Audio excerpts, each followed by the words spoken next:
What is up? Two fat boys are back on a mission. Day 29. I think it's day 29. How many days until May 29? Yeah, it's 29. I got my picture from this morning. Put that here, maybe.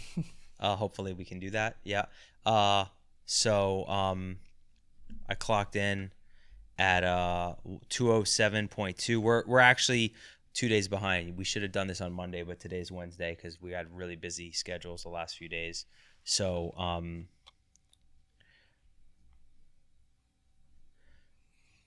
I made some mistakes, got behind the 8 ball, but I corrected it in the last few days, and down a pound, 207.2 in this last week basically. So that's good. And man, the name of the game is I'm behind. I'm a little bit behind right now for sure because I'm down 4. I'm down 5 pounds exactly overall.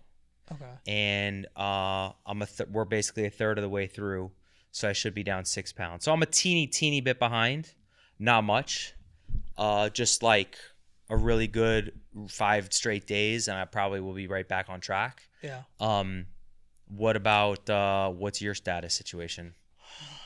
So I am on Monday. I weighed 156.4, and I'm down about I think the week before I weighed at 157.8. So I'm still doing about a pound a week. But I feel like I can definitely step it up. What are you at right now? 156.4. And you started at like 162, right? 163.8. So Oh, you're doing real good then. yeah. I mean, it's not bad. It's like 7-8 pounds. So I'm on track, I guess. We're 1/3 of the way there. So yeah, that would put me there 21 pounds if I continue.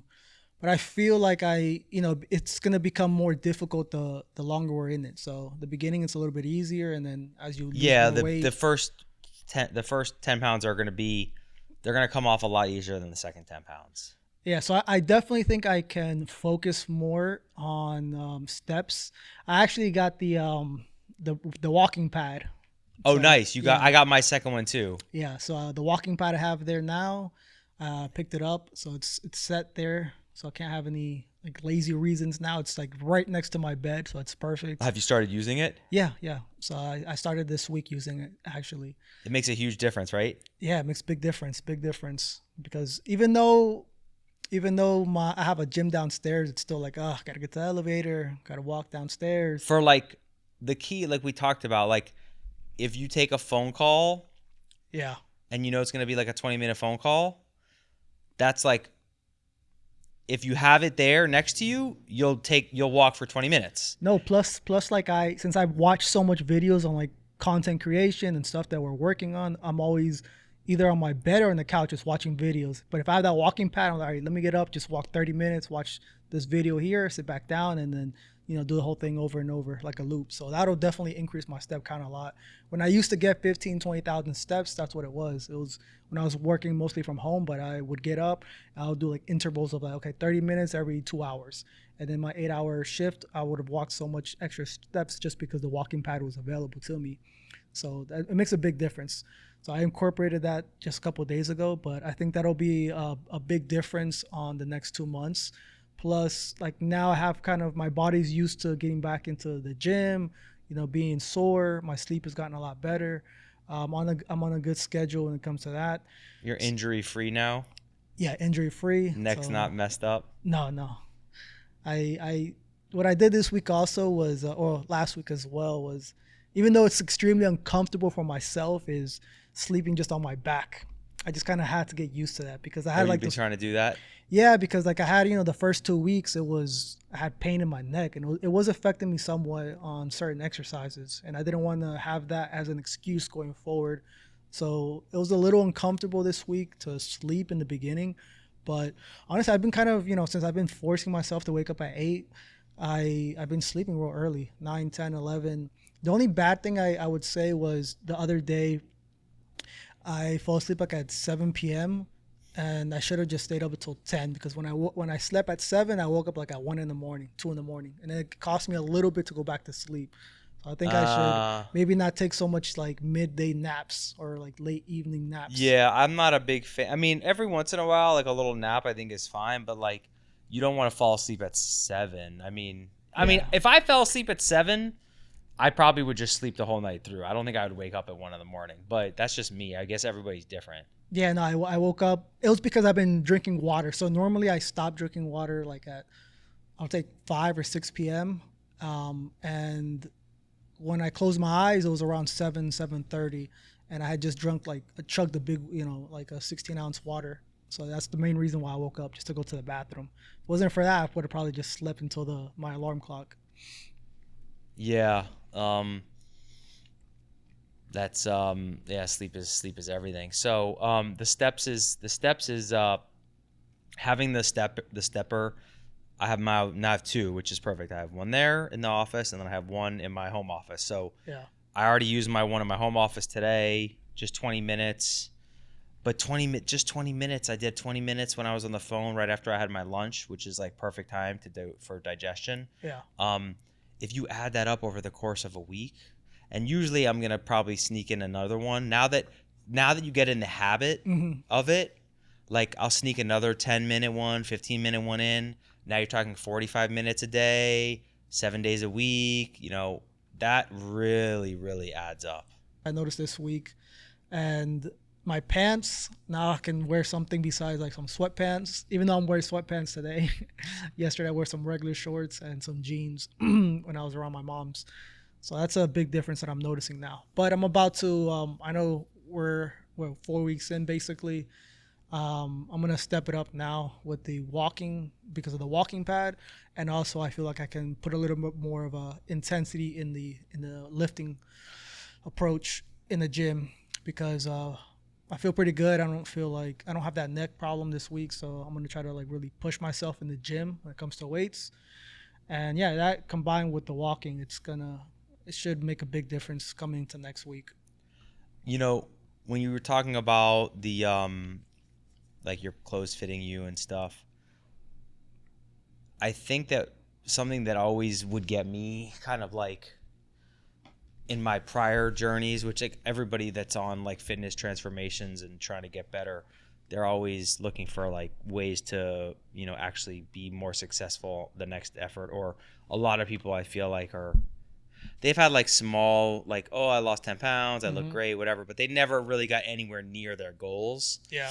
Um, I think like taking the pictures and like showing them to people, or just even taking the pictures, and I don't want to say comparing yourself to other people, but just looking at the pictures, and like when you are looking at your body and you Hmm. like lose 5 pounds, Yeah. for you it feels like a lot, right? Because you Hmm. know your body and you're like, man, like my stomach's like a lot smaller, Hmm. my clothes are fitting me bigger. But the truth is that 99% of people won't even notice like a difference of you in 5 pounds. You have to really actually like lose like 20 pounds for it to really matter. Yeah. And I think that keeping that like context is important, because I don't want to like say, like, what I'm trying to say is that in the past I've been like I'll lose 5 pounds, and then I guess I'm kind of like content, Yeah. because like you get to the point where you just see a little bit of results, and then you're kind of like, oh, I can like take a break now, you know what I mean? And I think that maybe it's just me, but I'm sure there's other people that can relate to that. But I think that not taking any contentment from your progress, like being happy that you're making progress, Yeah. but not letting it slow you down at all. Like not being like, oh, I could like take a break, or, take it easy, or have a cheat meal, you know, taking the opposite approach, which is like, man, I'm making progress. Like I need to even like get more disciplined and more strict. That tends to happen with me in the past, but not like within the first few weeks. It's more like after month two, Yeah. I get content. I'm like, okay, I see a little 4-pack forming. But I really think that there's something to, it's psychological, right? Like we've set out on this journey and we set like these are the goals that we want. And we set like ambitious goals for ourselves, but like nothing unhealthy or Yeah. crazy, reasonable fat loss goals and health goals. So I think I don't know what like the hack is, but like when you're on the journey, I think the fact that we did like that we're like on a joint, we're both doing it, Mm-hmm. and it's 100 days, and we're keeping each other accountable. Yeah. It's not like we have like a very clear like finish line. You know what I mean? So every day, we're even though we're kind of having like the similar talking points, we know how we can improve the next week, and we're holding each other accountable. So it definitely helps with the podcast because I know I don't know, maybe if I didn't have the podcast, maybe I would have went out. Yeah, you know? because you know that the next episode's coming soon, Yeah. and there's really not a lot of room for like I kind of got away with this week Yeah. because I weighed in over the weekend and I was back to like 209. Again, a lot of water weight probably, Yeah. but I had to really righten the ship over the last few days to get back.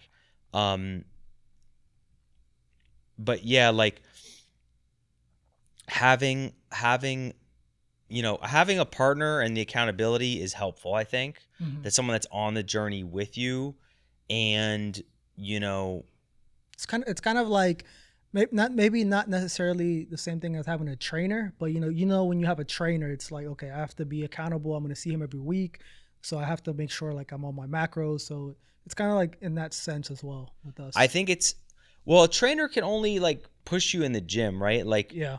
and yeah, like your trainer can weigh you in every week and like kind of scold you for like, oh, if he knows you're working out 3 times a week and he's telling you to get your steps in, but like if you keep coming back every week to the gym and you weigh the same amount, like you're obviously just eating too much, but he's not on the journey with you. Yeah. So yeah, you're like letting him down. And I think for some people, I guess that's like enough where they're like, fuck, my trainer's going to weigh me. Mhm. It's going to be so embarrassing.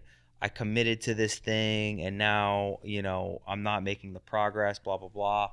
But having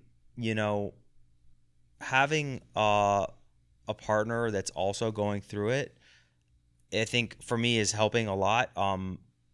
It's a combination of a lot of factors. Yeah. Definitely having like we do the check-ins where we're on day 29 and I'm down 5 pounds. So I know I should be down 6. So I know right now I'm like a little bit under budget, so to speak. Yeah. So that's kind of good too, because you know where you're at. It's having, I guess what comes down to is having the data, right? Like having the data where you're like, where in all my other journeys where I was trying to get in shape or whatever you call it, like I'm like in some area where I'm just like, oh yeah, like my tummy's going down, I feel good, and that's it. Like that's the end of the analysis. Like the eyeball test. Yeah, like it's just not like a strict scientific, okay, I know I can achieve XYZ in 100 days and this is my plan, and I've achieved, I'm a little bit, you know what I mean? Like this is where I should be, this is where I am, I'm a little bit under, versus like, oh yeah, like my tummy's going down, like I'm doing good. Yeah. You know what I mean? It's just very vague and you don't achieve amazing results that way. This percentage of the way that we're in, you should be at this number. And then once we're 50%, you should be at half of what your goal is. So having that helps, and having each other talk about our struggles or things we're facing, or maybe I think it reminds me of when I think Kobe used to like take I don't know what it was, but he set every off season. He had a goal that he was gonna like make 100,000 shots or something. I think it might be that number. I don't want to say million. I think it was 100,000. So that's the number that he set, right? Mm-hmm. And it's not like, I mean, you're talking about Kobe. He's one of the greatest basketball players ever. So there's obviously something to be learned from him. He wanted to make 100,000 shots every single summer. Think about how many reps that is, like how much better you get at something if you do that much repetition of it. He's forcing himself to stick to a number. So like every day in the gym, he's doing, like, consider the summer is 90 days, right? So he has to do 33,333 shots every single day, over crazy. those 90 days to make them. So he's got to probably take 5,000. So if you don't have a number like that you're aiming, if you don't have something like that that's like a clear aiming point, Mm-hmm. I feel like somebody who does have that is at a massive advantage over you. Yeah, it creates a huge push. It's the difference in athletes, like you're saying, Kobe in this instance. The difference between being good and being great. You know what also I think is good when you have the data, like when you have a specific target that you're aiming at, Mm-hmm. to also like not say let me like do my numbers and adjust my behavior so that I hit my target. I think another really good thing is, like, for example, if you're Kobe and you want to make 100,000 shots in the summer, he might be like, look, I want to make 100,000 shots by 5 days earlier than the summer, right? Yeah. So just in case, right? Because I really want to make sure that I hit my goals. What if I tweak my leg with 2 days left? You know what I mean? I don't want to leave anything up to chance, right? So my goal, if you tell yourself, okay, my goal is to be 192 pounds, let me really actually kick it up a notch, and let me pretend that my goal is 189. Yeah. So that when we get down to the wire, I'm not leaving it up to chance, right? Like the difference between somebody who is fucking dead set on achieving their goals versus somebody who's just kind of like meh, who's like okay with maybe failing, is doing, like, becoming completely obsessed, right? And being like, no, like I'm not gonna plan to hit my target on the last hour of the last day, right? I'm gonna try and get there 10 days early, 10% early, 15% early. Yeah. Like right now, my health, I feel pretty good. I feel like I'm on the right direction. And so I feel like I can start putting in the 2-day fast. So I think that this month will keep me at least on track to lose another 8 pounds, or if not more, because now it's like the second month and the deficit changes, and depending on the step count, everything changes and it affects our weight. So I feel like I have to take a couple extra steps, which it might be add in the 2-day fast, maybe not every week, but like every other weekend. I still find it funny that, like, people, like, we were talking at a poker game the other day, and the chef or whoever, some of the girls that were working at the game, we were talking about fasting. Yeah. And I'm like, you could fast for an infinite amount of time as long as you have enough fat on you. Like, I'm like, there's a guy that fasted for 380 days. They were like, how long do you think you can go without food before you die? And like one person was like 10 days, 20 days. And I was just like, you guys have no clue. Like, you're underestimating what the body can do. Like, there's people that have fasted for over a year and they're completely fine. Like, just drink water, maybe some electrolytes, and your body's fine. Like, that's the whole point of fat accumulation on the body, is that you can store energy and your body can use it for later. But people just don't, they sell themselves short, and they sell the human body short, Yeah, no, I mean, I forget the specific religion, but I think the current champion right now in light heavyweight, and also Khabib, but I think they're from Russia, but like their religion, they fast. I think it's like at least a month, or if not more.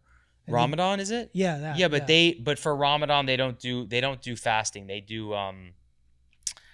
don't eat when the sun is up. Okay. So they're allowed to eat every night. Oh, okay, But okay, okay. yeah, but a lot of religions do have like fasting. You know, that is an element. That's a kind of a fast, but they don't have like there are, I think, other religions that have extended like true water fasting Hmm. for really like days and days and weeks. But um having, I think a big piece of it is first being like, I know that like achieving like a really ambitious goal is 100% achievable. Yeah, I think that like I will tell myself that it's achievable, but maybe I haven't gone to the extent of like really going within and being like, not only is it achievable, but I am ready to be that guy. Like I'm ready to be yeah, like the guy who people are like, holy shit, this guy's fucking shredded. Like, yeah, you know what I mean? Are you actually ready for that? You think you're ready for that, but are yeah, you ready not only to do what it takes, but are you ready to be that guy? Are you ready to be that person? yeah. That's happened with me in the past. That's why I've relapsed so many times because I told myself I can do it, and I know I can reach that point. I just once I do reach that point, I kind of get a little bit content, and then I kind of just go back into my ways. And it's always been with me like girls and maybe like traveling that kind of set me back. But now I'm at a point where I'm 36 now. I feel good and I'm healthy. Thank God. Um, all my medical tests are fine. But now at this point, at this age right now, I know going into like my 50s or my 60s, Yeah. I want to feel good. I don't want to have any type of diseases or have any type of like ailments that are really going to make me not enjoy life. I think I think one of the reasons why you see so many people like obsessed with fitness and health and trying to like get into really good shape is because it's crazy that being in like really good shape is very important. Like when you see either a guy or a girl who's like in really good shape, it's like, wow, it's really impressive. And the crazy thing about it is that it basically costs nothing. Yeah. It costs in terms of like dollars, right? Hmm. Like you hear this all the time, like the best things in life are free, and it really is true. Like it costs a little bit, to like eat clean Yeah. and have a gym membership, but it's it's nothing for it. Let's just say it costs you $20,000 a year to be in really good shape, and it brings you like an insane amount of opportunities. Like And it's the most important thing because you'll see like a billionaire will trade all his money for his health. 100%, a You hundred know. percent. And I even like people have asked me like, you know, or someone was like, I would get back surgery for $1 million, and I was like, I wouldn't get back surgery for $10 million. First of all, I've had three, Yeah. and I told you the amount of complications. I was telling somebody, I'm like, I would trade all my money, my entire net worth right now, if you could give me the spine of like a 13-year-old kid, perfectly healthy. Yeah. I would immediately call and say, take all my money, I'll go to zero, and I'll have 100% of my, like, I'll have no back pain. Hmm. I would take it. And wouldn't even be a question. Yeah. So, and then of course, having back pain is one thing, but like you can prevent a lot of health issues by just being healthy. But I think to go back to what I was saying, which is I think that the reason why you see so many people like striving for optimal health is because it's achievable. It's Yeah. 100% within your control, and everybody knows that. So I don't know, it's but I don't know why it's so hard. I don't know why it's so difficult to just follow the protocol and resist temptation. And I think it's even more difficult in today's world where everything is like a commercial. Everyone wants like the short steps to the final, goal. I think everybody also has, everyone's different. Like some people, like I'm an emotional eater, You know, Yeah. a lot of people are emotional eaters. A lot of people are emotional not eaters, like people who get emotional, then they stop eating. Hmm. So everybody's got different things. For whatever reason, I'm blessed in the position now. I have a lot of resources and I could buy a lot of fancy things. And my wife and I are very similar in the sense that like we we really resist the urge to just like spend money on stuff that you really don't need. Yeah. We both drive like relatively old cars, and a lot of the other people that were around are like buying a new car every 2 years. And you know for us, that's like an easy temptation to not easy, but we're resisting it, right? Like we're Yeah. not, because that's a big expense. Like buying a new car every 2 years or every 3 years Hmm. is like pretty much you're just torching 50,000 every time you get a new car. Like talking about like upgrading from like an old Escalade to a new Escalade every 2 or 3 years. That's like Yeah. every time you do that, you're just like spending 50 to 60K. um I feel like it's a very similar temptation to, going out to dinners or skipping the gym. And it's just, all you have to do is say no, right? Like my Yeah. car works just fine. Hmm. It's not breaking down. It's like I'm at the restaurant, right? I could choose a salad or I could choose a burger and fries. They both cost the same. There's no Yeah. difference. I just choose the option that makes me a better, healthier person.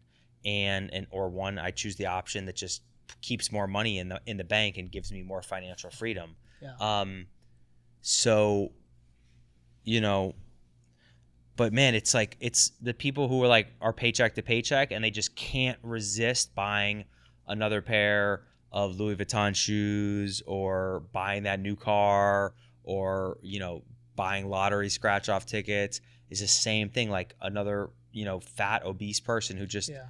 can't stop eating high calorie meals and just overeating every day. I'm not too materialistic. Like obviously sometimes like I want something new, but for the most part over the last few years I have like controlled my decisions on temptation when it comes like materialistic, and I've also seen it's applied when I've tried to get back in shape. Obviously I relapsed, but like I've never been like in like the worst shape again was probably like 6 years ago. Like back then, I remember I was in really bad shape, and my temptation for like materialistic things was like high. So it's like Oh, it was correlated, yeah, huh? for me it was correlated, but Because now that's the only it's way you could feel good. exactly yeah. I needed some type of dopamine. So back then, and I was with my ex girlfriend. That's how it was. It was she was in good shape for a while, and I was too. And then whatever, we just ended up like not seeing eye to eye on a lot of the things. But when I was in my worst, it was a cycle of, you know, let's fight, let's, make up, whether it's like, makeup sex or whatever, and then go eat. And then, Yeah, like and max hedonism. yeah, and then go out and buy her something. Oh, the triple whammy. Yeah. So it was just like, oh my goodness. It's just like, obviously trying to fix things with, Where you're trying to feel good as quickly as possible. yeah. So I was just basically putting a band-aid over, things where I'm just like, is this gonna like temporarily fix it? But it was just like a cycle that I was like it was just I couldn't get out that loop. It was like horrible. Yeah. Um, it's all relative, right? So setting the high ambitions and achieving it is obviously what you want. I think one of the things that I've been doing for sure is I'm kind of doing a similar thing where I'm kind of avoiding doing more hard work, Mm-hmm. and I'm picking for me the easy activity, which is playing poker. Yeah. Um, like I'll do my work, I'll do my workouts, I'll do my work for the firm, but then I'll do like the minimum amount of work that I need to do just to kind of keep all my clients happy and keep my cases going. Mm-hmm. And then instead of like going and focusing on how can we do more podcasts, how can we make more content, how can I go get listen to an audiobook and do a walk at the mall and get Yeah. 10,000 more steps in and build value. What I've been doing is like rushing to go play poker, because playing poker is an easy way Mm-hmm. of kind of like escaping, Yeah. and I love it. It's a fun game, and I don't think there's anything necessarily wrong with playing poker, especially because I play pretty good, and I think on the whole I've been winning, or even breaking even. Uh, if I need to be really a lot better at looking at, okay, how many, I think I should be, just like I'm saying, okay, I'm at a 500 calories deficit in order to lose 1.6 pounds a week, in order to achieve, this is my weight loss per week in order to achieve my goals, right? Yeah. So if I think that I really need to take a more methodical approach to, my whole outlook, and say, okay, like, the optimal amount of poker is how much can I allocate really to poker? Because when I'm playing poker, I'm not really working. I can respond to like a few things at the poker table on my phone, but I'm not thinking about things that will create value in my life. I'm just Yeah. kind of sitting there, and usually I don't even like to look at my phone. So because I like to really focus and enjoy my time at the poker table, watch what's going on, see who's playing good, who's playing bad, kind of get in the zone, and that's cool. So I basically don't work at all, and how much time can I really allocate to that, where I'm not working at all, I'm not thinking about business at all, I'm not Yeah. thinking about my relationships, I'm not thinking about other people, I'm just focused on the task at hand, and being more methodical and saying, like I think I might have played 5 times last week, and every time I play it might be 5 hours. So Yeah. that's 25 hours of Almost a full time. 25 hours. That's almost enough to be a full hour, a 40-hour work week. So, Yeah.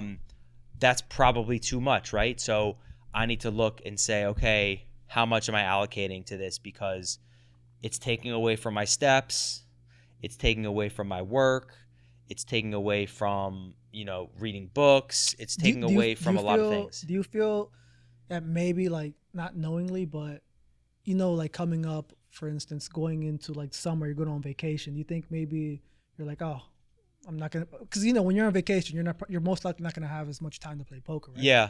Do you think maybe it has to, like, unconsciously you're thinking I didn't think about that specifically, but I thought about, like, I'm like, man, I'm gonna be on summer vacation with the family for 2 months, and I mean, I'm gonna go to Vegas a little bit, maybe a total of 5 to 7 days through that 60-day period. So I'll play in those days a lot, but like, are you still planning to go with Ryan? yeah, we're gonna go and play a few tournaments, and at least and my father-in-law is gonna play in a tournament. I'm gonna get him set up and everything, so it's gonna be really cool. But does he play poker? Yeah, he loves poker. Oh, He's gonna play in the Super Seniors tournament, 60 okay. 60 and over for 1,000 buy-in, which is really cool. He's always wanted to play. We've watched some of the tournaments before on TV. But I thought about, like, I'm like, man, like, I play a lot of poker, and I'm basically not gonna have any poker to play at all on the summer. I mean, I could play on my phone a little bit, but I won't be able to play like live poker and be with the boys and in the casino. So, I was thinking about that. I didn't think about it as like I'm making up for it now, but I more thought about it as like, what am I going to do with all the new time? Have you thought about, like, I know when your podcast with Ryan, you spoke a little bit about it, but I know there's obviously like difficulty, because even though I'm not a poker player, I'm around it. You and my other friends, a way to, like, maybe talk about more content poker related, where like other people don't feel like like their privacy is being invaded. Yeah, I mean, that's the thing. Me and Ryan are gonna do another episode. Actually, I'm gonna ask him to come do another episode soon, because there's a lot of more stuff to talk about. But yeah, that's the kind of thing with poker, is like, poker is one of those things that people don't want it. People don't really want the poker stuff to be captured on camera, and they don't want to necessarily talk about it. Yeah. So yeah, it's a really interesting thing. I haven't thought more about specifically how to incorporate and make content around poker without it being. Would it be weird, like, if I were to go there and then, like, say once you take a break, you get up and you're just like, all right, review time. This hand just happened. Da, da, da. Yeah, I've thought about that, and that's a good way to do it. Like, if we were in the casino. I was thinking about, like, kind of like a vlog thing, but also we can cut it into, like, into like shorts or reels or clips where like I'm with you and we're just recording. Yeah, where like I'm playing and like the people in the audience can see kind of they get the feel that I'm playing, Yeah. and then after I play a big hand, I can just like walk over away from the game and kind of give the camera Yeah. like a quick 2-minute summary of the hand, and then be like, okay. And even afterwards, maybe like if Ryan is there, like once we're walking out of the spot or whatever, you guys could just be going over your hand or going over like something that's like, it's like it just recently happened, so your emotions are still there. So it's And the audience will feel like they're there, even Yeah, though they're so- not at the table. They'll if they get the play-by-play, Yeah. like 5 minutes after it happened. I think for them it'll still feel almost, and maybe in some ways it'll feel even cooler because like we can also have like while you're speaking, have like the context or like the graphics of the hands like going down as you say it. I had this. I lost yeah. this. We could totally. That's what I've been thinking about lately with my phone. I've been just thinking about other ways to create content because I've been looking a lot like on the Instagram stuff, and I feel like, sometimes like real stuff isn't rewarded. But we should pivot. I think, one of the things I agree 100%. It should be more like 70% You. like lifestyle Yeah. stuff, Yeah. and then 30% business stuff. I think that like people just want just enough business stuff so that they're reminded of how they could work with you. You know what I mean? Like just I forget what this guy does again. Oh yeah, if I get in a car accident or a family, that's when I call him. But like the rest of it's like a big topic is my obsession is with customer service, right? And that's like a cool topic because every business is customer service, right? So Yeah. like and I'm obsessed with that. That's like the reason that my firm is what it is because I treat people really well, and I'm obsessed with like delivering a good customer service to people.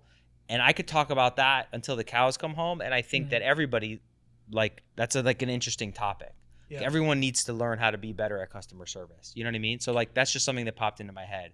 Or like we made a reel the other day about my watch that like how did I decide to wear a watch? Like that's the perfect example of something that people will find interesting, But also I think we should probably maybe spend a little bit more time together like that in the field, or maybe just like me going, with you during your day.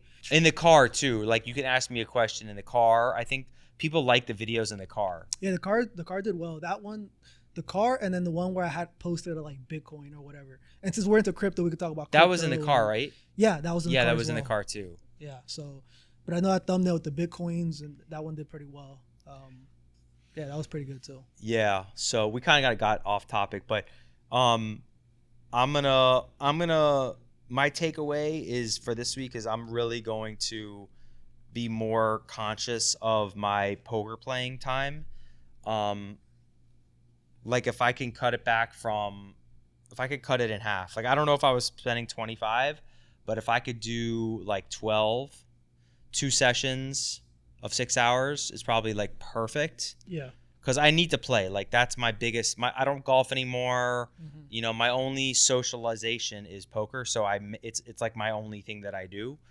So I'm definitely gonna play, but I think I just need to be much more aware of when I play. So I usually play Saturday afternoons, and then I can play once during the week. I might be able to even get away with 3, but like for sure I can't be doing 5. Like I gotta at least go back to 3 or maybe 2 because it's cutting into my steps for sure, and it's cutting into my bandwidth of just how much work I can get done. Now for me, takeaway for this week and going forward is I think I'm on the right track with eating. Honestly, like my temptations for food have gone not completely away, but it's a big improvement to how it was from week 1 and 2. I'm also getting used to not wanting to eat the whole entire time because I've been kind of like fasting for the most part. I think now like 16 hours at least a day, and now my body's back used to it normally. I'm not really like today I haven't eaten anything at all. Even though I hit the gym fasted, I'm probably going to. I'm getting really good with not eating until I'm like legitimately hungry, which I like. I like that feeling of like, let's let my body completely digest. Because I'm basically eating 2 meals a day. So I'm eating lunch and then I'm eating dinner for the most part. And it's good like when you're able to like, conquer that mental aspect of it. Like for instance, like today I haven't eaten anything at all and I feel fine. Like I don't Yeah. feel, and I worked out, and the only thing that I'm missing for today is like my step count. But now with the walking pad, I could just like pull it out and just maybe eat something and just walk while I watch videos. Because right now it's like the biggest thing is I'm consuming so much content that walking pad is gonna help me a lot. So I really think Yeah, like because consuming content on the couch is terrible. yeah, because I'm You're on the not you're just not couch. you're sluggish. Yeah. You're just watching it. You can just fall asleep. You're not engaged, but like if you're walking and you're consuming content, you're oxygenating and you're getting steps in. You just feel much more Yeah, plus productive. I'm able to be more productive, and I'm paying more attention because after a while, for me there's like a limit. Like if I'm laying down for more than an hour, I'm gonna start like yawning and catching the Z's. Yeah, you don't want to do that. And then I'm not really paying attention. So that walking pad is gonna help so much. Yeah, I'm happy I got it. for sure, for sure. I'm very optimistic about my Monday check-in. Even though it's only going to be 5 days away, I feel like I'm going to be in the 205s for sure. Yeah. For sure, because I'm right now, like for example, I'm going to go to the mall and I'm going to probably walk an hour, and I'm going to be starving. I'm going to be really ready for a nice dinner, go home, play with the boys, no poker today at all, which is great. Another reason why poker could be bad for me is because, Sitting. sitting is terrible, but every few sessions, maybe, 1 out of 5 sessions you lose big. Yeah. And when you lose big, it kind of makes you depressed. Yeah. I'm not a robot. Like I'm definitely better at handling the downswings, but even when 1 or 5 or one of every 7 or 8 sessions you lose big, and it can really slow you down from your progress in life. So if I really get the amount that I'm playing lower, then the amount of times that will happen will be down too, and that's huge. Like no less emotional eating, less like temptation to eat bad foods because you feel bad because you just lost money and blah blah blah. So that's another huge thing for me. Yeah, you're just minimizing those chances of happening. Yeah, because exactly, just minimizing the chances of going backwards or making no progress for a while. So I'm super excited. I'm feeling laser focused, and just gonna crush. Today is and next week's gonna be sick because my wife and my kids are going to Disney without me. So I have like the dream I have no restaurant food at all, just be super clean, like no junk food around at all. I'm gonna miss there because I let my mother-in-law go instead of me. She can have a fun time because we go plenty. So so I have the potential to like really make a lot of progress in the next 2 weeks, hopefully one thing at a time. I want to get into the 205s first, and then we can start pushing, getting close to the 200 number, because once we get there, then I feel like getting under 200 is a big milestone. So 200 for me is kind of be like 150 for you. Yeah, once I crack that one, once I see the 140s, I'm like, all right, I'm almost there. So yeah, be good. All right, well, that's about it. We're almost a third of the way through, and this is going to be the middle third is going to be the real defining portion of this challenge. So see you guys next week. Out.